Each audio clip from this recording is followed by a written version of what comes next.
சிம்ம ராசிக்காரங்க போர் குணம் கொண்டவங்க. உங்ககிட்ட சண்டை போட்டு ஜெயிக்கிறது ரொம்ப ரொம்ப கஷ்டம். நல்லது கெட்டதை முழுசா தெரிஞ்சவங்க. சூரிய பகவானை ராசி அதிபதியாக கொண்டவங்க. எல்லா இடங்கள்லையும் நேர்மையையும் உண்மையை மட்டுமே நம்பக்கூடியவங்க. உங்களுக்கு சொந்தமோ பந்தமோ அது தப்புனா அது தப்பு தான், வெட்டு ஒன்று துண்டு ரெண்டுன்னு பேசக்கூடியவங்க. உங்களை ஒருத்தர் பஞ்சாயத்து கூட்டிட்டு போறார் அப்படின்னா நீங்க அவர் பக்கம் சப்போர்ட் பண்ண மாட்டீங்க. அந்த தரப்புல யார் பக்கம் நியாயம் இருக்குதோ அங்கதான் நீங்க சப்போர்ட் பண்ணுவீங்க. உண்மை நியாயத்துக்கு மட்டுமே என்னன்னைக்குமே கை கொடுப்பீங்க. உண்மைக்கு புறம்பாக எந்த ஒரு விஷயத்தையுமே செய்ய மாட்டீங்க. இதனால தான் சிம்ம ராசிக்காரங்களுக்கு நிறைய கஷ்டங்களும் துன்பங்களும் அதிகமாகவே ஏற்பட்டு இருக்கு. புதுமையான சிந்தனைகளுக்கு சொந்தக்காரங்க. பூ போல மனசு, கோபத்தை மறைச்சிட்டு சிரிப்பை மட்டும் காட்டக்கூடியவங்க. எடுத்த காரியத்தை எப்படியாவது முடிச்சிடணும் அப்படிங்கிறதுக்காக கஷ்டப்பட்டு போராடக்கூடியவங்க சிம்ம ராசிக்காரங்க. எறும்புக்கு கூட துரோகம் நினைக்க மாட்டாங்க. தங்களுடைய கஷ்டத்தையும் கண்ணீரையும் கடுகளவு கூட மற்றவங்களுக்கு தெரியாம பார்த்துப்பாங்க. இதனால பார்க்குறவங்க எல்லாருமே சிம்ம ராசியா, இவங்களுக்கு என்னப்பா சூப்பரா இருக்காங்க, இவங்களுக்கு என்ன குறைச்சல் அப்படின்னு தான் நினைச்சிட்டு இருக்காங்க. ஆனா சாப்பாட்டுக்கு கூட கஷ்டப்படுறது உங்களுக்கு மட்டும்தான் தெரியும். கஷ்ட காலத்துல திரும்பி பார்க்க கூட ஆள் கிடையாது. ஏதோ தட்டு தடுமாறி எந்திரிச்சு நிக்கிறப்ப உங்களை குறை சொல்றதுக்குனே நிறைய பேர் தேடி வருவாங்க. உங்க சொந்தக்காரங்க நண்பர்களுக்கு ஒரு தேவை இருக்குதுன்னா மட்டும்தான் உங்ககிட்ட வருவாங்க. அந்த தேவை முடிஞ்ச உடனே உங்களை தூக்கி போட்டுருவாங்க. மறுபடியும் அவங்க வந்து உங்ககிட்ட உதவின்னு கேட்பாங்க. அவங்க உங்களுக்கு முன்னாடி பண்ண துரோகத்தை எல்லாமே மறந்துட்டு மீண்டும் அவங்களுக்காக உதவி செஞ்சு ஏமாறக்கூடியவங்க தான் சிம்ம ராசிக்காரங்க. வாழ்க்கையில எப்படியாவது முன்னேறணும் அப்படிங்கிறதுக்காக தினம் தினம் கஷ்டப்பட்டு உழைக்கக்கூடியவங்க தான் நீங்க. உங்களுக்கு பார்த்தீங்கன்னா வந்து கண்டக சனி முடிஞ்சு அஷ்டம சனி நடந்துட்டு இருக்கு. ஏற்கனவே கடந்த 3 வருடமாகவே வந்து கண்டக சனியால எந்த ஒரு பொருளாதார முன்னேற்றமும் இல்லை. வாழ்க்கையில படாத பாடுபட்டுட்டு ஏதோ உயிரோடு இருக்கேன் சாமி அப்படின்னு தான் நிறைய சிம்ம ராசிக்காரங்க சொல்றீங்க. இப்ப வேற அஷ்டம சனி வேற நடந்துட்டு இருக்கு அப்படிங்களா? இதனுடைய தாக்கம் அப்படிங்கிறது கொஞ்சம் அதிகமாகவே இருக்கு. எங்க வாழ்க்கை இப்படியே போயிருமா, எங்க வாழ்க்கையில எந்த ஒரு நல்லதுமே நடக்காதா அப்படின்னு நீங்க கேட்கறது எல்லாமே எனக்கு புரியுதுங்க. இந்த ஜூன் மாதத்துக்கு பிறகு உங்களுக்கு வருட கிரகங்களுடைய மாற்றங்கள் எல்லாமே இருக்கிறதுனால இந்த அஷ்டமத்து சனியோட பாதிப்பு அப்படிங்கிறது சிம்ம ராசிக்காரங்களுக்கு கொஞ்சம் கொஞ்சமா குறைஞ்சிக்கிட்டே வந்துடும். இனி வரக்கூடிய ஒரு 6-7 மாதங்களை பொறுத்த வரைக்கும் சிம்ம ராசிக்காரங்களுக்கு நல்ல ஒரு ராஜயோகத்தை தரக்கூடிய ஒரு காலகட்டமாகவே பார்க்கப்படுது. ஏன்னா குரு பெயர்ச்சியோட முழு பலன்களும் ராகு கேது பெயர்ச்சியோட முழு பலன்களும் உங்களுக்கு ஜூன் மாதத்துல இருந்து சிம்ம ராசிக்காரங்களுக்கு முழுமையாக கிடைக்க போகுது. அது மட்டும் இல்லாம இந்த ஜூன் மாதத்துல பாத்தீங்கன்னா உங்களுக்கு 5 கிரகங்களுடைய சேர்க்கையும் ஒன்றாக இருக்குது. இது நல்ல ஒரு முன்னேற்ற பாதைக்கு கண்டிப்பா நீங்க சிம்ம ராசிக்காரங்க போக போறீங்க அப்படிங்கிறதுல எந்த ஒரு மாற்று கருத்துமே கிடையாதுங்க. சிம்ம ராசிக்காரங்க கடந்த காலகட்டங்களில் தங்களுடைய வாழ்க்கையில் நல்லது நடக்க போகுதுன்னு நினச்சிட்டு இருந்திருப்பீங்க. ஆனால் உங்களுக்கு அந்த டைமில் ஒரு மிகப்பெரிய ஏமாற்றம் தான். புதுசாக ஒரு பிரச்சனையும் கஷ்டமும் தானாகவே உங்களை தேடி வந்திருக்கும். சிம்ம ராசிக்காரங்க சொந்த பந்தத்தை இழந்தாங்க, சொத்துக்களை இழந்தாங்க, தனக்கு நெருக்கமாக இருக்கக்கூடிய உறவுகளையுமே இழந்தாங்க. கடைசியாக நான் மட்டும்தான் எல்லாத்தையுமே இழந்துட்டு நிற்கிறதா இருக்குது, எனக்கு உயிர் வாழவே பிடிக்கலன்னு சொல்லிட்டு இருக்காங்க. இதுக்கு மேலே என்னால் வாழவே முடியல சாமி, தயவு செஞ்சு என்னை வந்து உன் கூடையே கூட்டிட்டு போயிரு. நான் இவ்வளவு கஷ்டப்பட்டதுக்கு அப்புறம் எனக்கு வாழ்க்கையில வாழணுங்கிற எண்ணம் சுத்தமாவே போயிருச்சு. உங்க மனசுல கவலையும் துன்பமும் தான் அதிகமாகவே இருக்குங்க. நீங்க செய்யக்கூடிய ஒவ்வொரு விஷயங்களுமே தடுப்பதற்கு, உங்களை அவமானப்படுத்துவதற்கும் நிறைய நபர்களும் முயற்சி பண்ணிட்டு இருக்காங்க. இது எல்லாமே தெரிஞ்சுமே கூட நீங்க என்னமோ பண்ணுங்க, எனக்கு என்ன வந்துச்சு அப்படின்னு தன்னுடைய வேலையில மட்டும் என்னன்னைக்குமே குறிக்கோளா இருக்கிறவங்க தான் நீங்க. நீங்கள் என்றைக்குமே மற்றவங்கள நம்பி இருக்க மாட்டீங்க. நம்மளால மற்றவங்களுக்கு கடுகளவு கூட துன்பம் வரக்கூடாதுன்னு நினைக்கிறவங்க தான் நீங்கள். கொடுத்து கொடுத்து சிவந்த கரங்களுக்கு சொந்தக்காரங்க. உங்ககிட்ட இருந்தது அப்படின்னா எடுத்து கொடுத்துட்டு போயிட்டே இருப்பீங்க. மற்ற ராசிக்காரங்க மாதிரி இந்த சொல்லி காட்டுற பழக்கம் என்றைக்குமே உங்களுக்கு கிடையாது. கடந்த காலகட்டங்களில் ஏதோ ஒரு கிடைக்கிற வேலைக்கு ஒரு 10,000 சம்பளத்துக்கோ 15,000 சம்பளத்துக்கோ போயிட்டு இருந்திருப்பீங்க. நீங்கள் படித்த படிப்புங்கிறது வேறையா இருக்கும், உங்களுக்கு பிடிச்ச ஜாபுங்கிறது வேறையா இருக்கும். சம்பந்தமே இல்லாம குடும்ப கஷ்டத்துக்காக இந்த வேலையை செஞ்சுட்டு இருப்பீங்க. இந்த ஜூன் மாதத்துக்கு பிறகு உங்க தகுதிக்கேற்ப நல்ல ஒரு வேலை அப்படிங்கிறது நிச்சயமா கிடைக்க போகுதுங்க. அதை நீங்க ஒரு அரசாங்க வேலைக்கு ட்ரை பண்ணாலும் சரி, இல்ல ஒரு ஐடி ஜாபோ, பிரைவேட் ஜாபோ, பேங்க் ஜாபோ, நீங்க எந்த வேலைக்கு ட்ரை பண்ணாலும் சரி அந்த ஜாப் அப்படிங்கிறது நிச்சயமா உங்களுக்கு கிடைக்க போகுதுங்க. சனி பகவானுடைய பார்வை உங்களுக்கு நேரடியாகவே இருக்குது. இதனால வருமானம் அப்படிங்கிறது பல வழிகளில் வருங்க. தொழில லாபம் வந்து சற்று அதிகமாகவே கிடைக்கும். அரசியல்வாதிகளை பொறுத்த வரைக்கும் புதிய பொறுப்புகள், புதிய பதவிகள் எல்லாமே தானாகவே உங்களை வந்து சேரும்.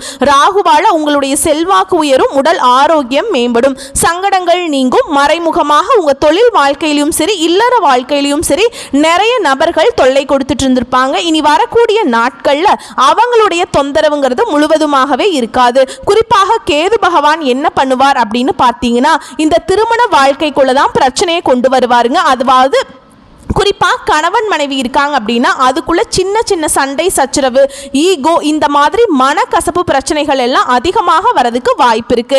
சிம்ம ராசிக்காரங்க வாழ்க்கையில இனி வரக்கூடிய நாட்கள்ல கொஞ்சம் விட்டு கொடுத்து போறது அப்படிங்கிறது ரொம்ப ரொம்ப கொஞ்சம் நல்லதுங்க. இனி இந்த ஜூன் மாதத்துக்கு பிறகு சிம்ம ராசிக்காரங்க வாழ்க்கையில நினைச்சது எல்லாமே நடக்கும். தொழில் வியாபாரம் தடைகள் அனைத்தும் விலகும், லாபம் அதிகமாக கிடைக்கும், முன்னேற்றம் உண்டாகும்.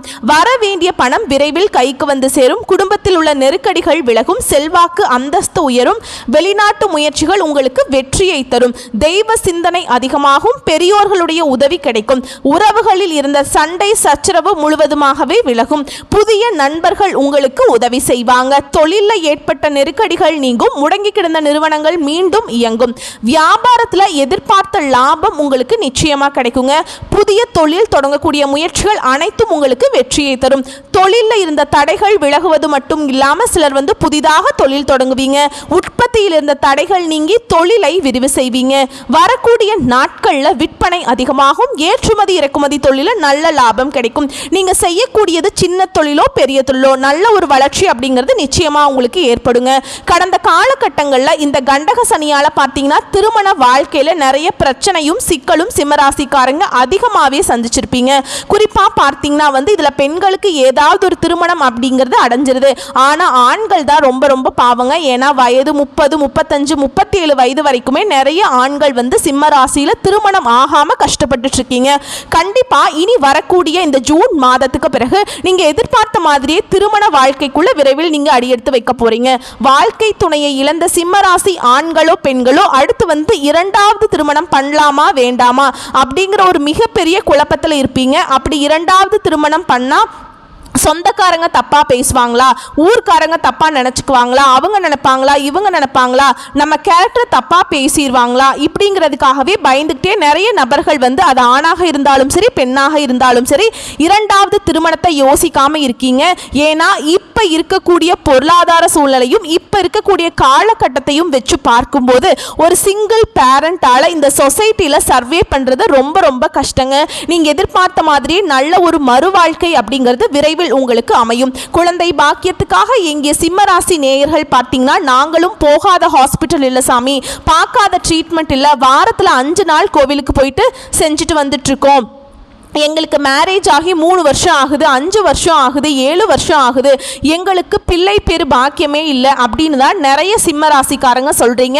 இந்த ஜூன் மாதத்துக்கு பிறகு கண்டிப்பா உங்க வாழ்க்கையில இந்த 2025 முடியறதுக்குள்ள விரைவில் உங்களுக்கு குழந்தை பாக்கியம் அப்படிங்கிறது உண்டாகுங்க. பிரிந்திருக்கக்கூடிய கணவன் மனைவி எல்லாமே மீண்டும் ஒரு முறை ஒன்றாக சேர்ந்து பேசக்கூடிய வாய்ப்பு கிடைக்கும் பட்சத்தில் கண்டிப்பாக இருவரும் ஒன்றாக இணைந்து வாழ்வீங்க. கடந்த காலகட்டங்களில் இந்த காதல்ல அதிகமாக தோல்வியை சந்திச்சது யாரு அப்படின்னு பார்த்தீங்கன்னா அது குறிப்பா சிம்ம ராசிக்காரங்க தான். இந்த 12 ராசிகள்லையுமே, ஏன்னா சிம்ம ராசிக்காரங்க பார்த்தீங்கன்னா வந்து இது ஏதாவது ஒரு ஈகோ சண்டை சச்சரவு இதன் மூலமாக பிரேக்கப் ஆயிருக்கும். இல்லை வீட்டில் போய் சொல்லும்போது பேரண்ட்ஸ் வந்து அதுக்கு தடையா நிற்பாங்க. ஏன்னா வந்து கேஸ்ட் வேற, வசதி இல்லை, வாய்ப்பு இல்லை, இந்த மாதிரி ஏதாவது ஒரு ரீசனை சொல்லி தட்டி கழிச்சிருவாங்க. இனி இந்த ஜூன் மாதத்துக்கு பிறகு உங்களுடைய காதலை வெளிப்படுத்தும் போது இந்த காதல் கண்டிப்பாக கைகூடும். வீட்டில் போய் சொல்லும்போது பெற்றோர்களே உங்களுக்கு வந்து திருமணம் திருமணம் செய்து வைக்கக்கூடிய வாய்ப்புகள் உங்களுக்கு அதிகமாகவே அமையுங்க. பிரிந்திருக்கக்கூடிய கணவன் மனைவி மீண்டும் ஒரு முறை ஒன்றாக சேர்ந்து பேசக்கூடிய வாய்ப்பு இருக்கும் பட்சத்தில் கண்டிப்பாக இருவரும் ஒன்றாக இணைந்து வாழ்வீங்க. பெண்களை பொறுத்த வரைக்கும் வாழ்க்கையில சங்கடங்கள் நீங்கும். குடும்பத்தில் உங்களுடைய ஆலோசனைக்கு நல்ல ஒரு மதிப்பும் மரியாதையும் நிச்சயமா கிடைக்கும். வரக்கூடிய நாட்கள்ல கடினமான காரியத்தையும் சுலபமா செஞ்சு முடிப்பீங்க. உங்க எளிமையான பேச்சு திறமையால எல்லாம் நீங்க அனைவரையுமே கவர்ந்திருப்பீங்க. சமூகத்தில் உங்கள் பெயருக்கும் புகழுக்கும் படிப்படியாகவே முன்னேற்றம் வரப்போகுது. சிலருக்கு படிப்பதற்காகவும் வேலை விஷயமாகவும் தொழில் விஷயமாகவும் வெளியூர் வெளிநாடு போகக்கூடிய வாய்ப்புகள் எல்லாமே கிடைக்க போகுது. உங்களுடைய வீட்டுக்கே பார்த்தீங்கன்னா புதிதாக ஒரு நபர், அதாவது உறவு ஒன்று வரப்போகுதுங்க. அந்த உறவு உங்களுடைய காதலியாக இருக்கலாம், மனைவியாக இருக்கலாம், இல்லை நண்பர்களாக இருக்கலாம், இல்லை சொந்தக்காரர்களாக இருக்கலாம், இல்லை தெரிஞ்ச ஒரு நபராக கூட இருக்கலாங்க. இவர்கள் உங்களுடைய வீட்டுக்கே உங்களை நல்ல ஒரு வழிகாட்டுதலாக உங்களை நிச்சயம் இருக்க போறாங்க. ஏன்னா இத்தனை நாட்களா ஒரு சப்போர்ட், அடுத்து என்ன பண்றது ஒரு ஐடியா இல்லாம சிம்ம ராசிக்காரங்க சுத்திட்டு இருந்திருப்பீங்க. கண்டிப்பாக இந்த நபர் அப்படிங்கிறவர் உங்க வாழ்க்கைக்குள்ள வரும்போது நிச்சயமா நீங்க நல்ல ஒரு முன்னேற்ற பாதைக்கு இனி வரக்கூடிய நேரத்திலிருந்தே நீங்க போக போறீங்க அப்படிங்கிறதுல எந்த ஒரு மாற்று கருத்துமே கிடையாதுங்க. கடந்த காலகட்டங்களில் உங்களுடைய குடும்பத்தில் எந்த ஒரு சுப நிகழ்ச்சியுமே நடந்திருக்காது. இதை நினைச்சு வீட்டில் இருக்கக்கூடிய பெரியவங்க எல்லாமே ரொம்பவே வருத்தப்பட்டிருப்பாங்க. என்னடா சொந்தக்காரங்க வீட்டில் எல்லார் வீட்லேயும் ஃபங்க்ஷன் வளைச்சு நடக்குது, நம்ம வீட்டில் ஒரு ஃபங்க்ஷனும் நடத்த முடியல, சொந்தக்காரங்க எல்லாமே நம்மளை கேட்டுட்டே இருக்காங்க அப்படின்னு வீட்டில் இருக்கக்கூடிய பெரியவங்க எல்லாமே பேசியிருப்பாங்க. இனி வரக்கூடிய இந்த ஜூன் மாதத்துக்கு பிறகு உங்களுடைய குடும்பத்தில் திருமணம், சீமந்தம், புதிதாக வீடு கட்ட ஆரம்பிப்பீங்க. கிரக பிரவேசம் போன்ற சுப நிகழ்ச்சிகள் எல்லாமே தொடர்ந்து நடக்க போகுதுங்க. சிலர் புதிதாக தொழில் தொடங்குற முயற்சி பண்ணுவீங்க. அந்த முயற்சிக்கு எதிர்பார்த்த உதவிகள் உங்களுக்கு நிச்சயமாக கிடைக்கும். சிம்ம ராசியை பொறுத்த வரைக்கும் நீங்க ஆண்களோ பெண்களோ, அரசு வேலையோ தனியார் வேலையோ கூலி வேலையோ, நீங்க எதிர்பாராத வருமானம் அப்படிங்கிறது உங்களுக்கு இரட்டிப்பு மடங்காக கிடைக்க போகுது. வேலையில் இருந்த பிரச்சனை தடுமாற்றம் முழுவதுமாகவே மறைய போகுது. இனி வரக்கூடிய நாட்கள்ல சிம்ம ராசிக்காரர்களோட வளர்ச்சி அப்படிங்கிறது யாருமே எதிர்பார்க்காத அளவுக்கு ஒரு மிகப்பெரிய ஒரு அசுர வளர்ச்சியாகவே இருக்க போகுதுங்க. ஏன்னா உங்க சொந்தக்காரர்களும் நண்பர்களுமே பார்த்தீங்கன்னா உங்கள் மீது பொறாமை கொள்ள போறாங்க. என்னடா நம்ம கூடயே இருந்தவன் திடீர்னு கார் வாங்கிட்டான், பைக் வாங்கிட்டான், வீடு கட்டிட்டான், சொத்து பத்து வாங்கி போட்டுட்டான் அப்படின்னு உங்கள் மீது அதிகமாக பொறாமையையும் வன்மத்தையும் செலுத்த போறாங்க. ஏன்னா அந்த அளவுக்கு அற்புதமான மாற்றங்களை இனி வரக்கூடிய 7 மாதங்களுக்கு சிம்மராசிக்காரங்க நீங்க நினைச்சு பார்க்க முடியாத அளவுக்கு மிகப்பெரிய ஒரு அசுர வளர்ச்சியை நீங்க பார்க்க போறீங்க. ஏன்னா சிம்மராசிக்காரங்க இருக்கக்கூடிய மிகப்பெரிய பிரச்சனையை பார்த்தீங்கன்னா இந்த கடன் பிரச்சனை தாங்க. எப்படியாவது கடன்ல இருந்து மட்டும் வெளியே வந்துட்டோம்னா போது சாமி, கொஞ்சம் நிம்மதியா இருந்துக்கலாம். எனக்கு 5 லட்சம் கடன் இருக்கு, 10 லட்சம் கடன் இருக்குது, 3 லட்சம் கடன் இருக்குது, என்னால வட்டியே கட்ட முடியல சாமி அப்படின்னு தான் நிறைய சிம்ம ராசிக்காரங்க நீங்க சொல்றீங்க. கண்டிப்பா இந்த 2025 முடிஞ்சு 2026ல நீங்க அடி எடுத்து வைக்கும் போது ஒரு பைசா கடன் இல்லாம அனைத்து விதமான கடனையுமே கட்டி முடிக்கக்கூடிய அளவுக்கு நல்ல ஒரு பொருளாதார முன்னேற்றம் அப்படிங்கிறது சிம்ம ராசிக்காரங்களுக்கு வரக்கூடிய நாட்கள்ல நடக்க போகுதுங்க. சிம்ம ராசிக்காரங்களை பொறுத்த வரைக்கும் முடிஞ்ச அளவுக்கு நீங்க எல்லா விஷயத்தையுமே கொஞ்சம் ரகசியமா வச்சுக்கோங்க. ஏன்னா நீங்க எல்லாத்தையுமே ஈஸியா நம்பி எல்லாத்தையுமே சொல்றீங்க. இதுதான் உங்களுக்கு ஒரு மிகப்பெரிய பிரச்சனையும் சிக்கலையும் கடைசியில கொண்டு விட்டுருது. இதை மட்டும் கொஞ்சம் திருத்திக்கிறது ரொம்ப ரொம்ப நல்லதுங்க. வரக்கூடிய வாய்ப்புகளை மட்டும் கரெக்டா பயன்படுத்திக்கிட்டீங்கன்னா போதும், வாழ்க்கை சிறப்பா அமையும். வாழ்த்துக்கள். நன்றி, வணக்கம்.